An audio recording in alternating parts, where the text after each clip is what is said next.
All right, Dan, so let's kind of jump into each of these individual domains. All right. And, but before I do that, is there a reference point that you would provide to our viewers as a guide? Because obviously we're not going to spend enough time to dive into all the details here. Right. So where would you send people to kind of provide guidance to each of these individual categories of security or domains? Sure.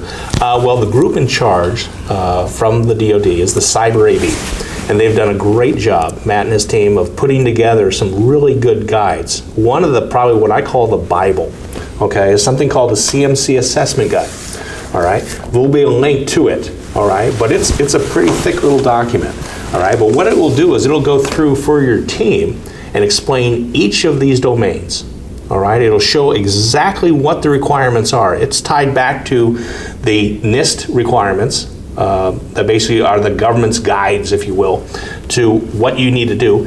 There's a separate page in this that explains exactly what it is you're looking for, how you can test for it, how you can interview for it, how you can make sure that you're enforcing that sort of security control. And if you do that, 110 controls later, you will be 100% CMMC compliant. So Dan, let's dive into the first domain.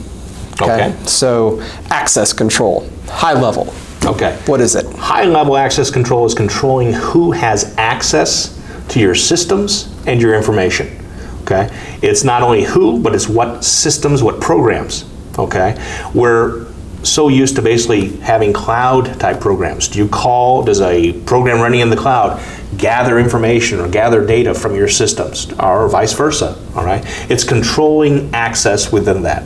It's looking at your mobile device, all right? Are you securing the data on that mobile device, all right? What sort of encryption are you using, okay? When data's in transit, or whether it's in storage, or if it's in use, all right? So it's all about access. All right, perfect. So Dan, give me an example of just one of these practices under access control, and high level what these guys need to be thinking about. Well, let's reference the Bible, okay? If you go to under access control within the CMMC Assessment Guide, all right?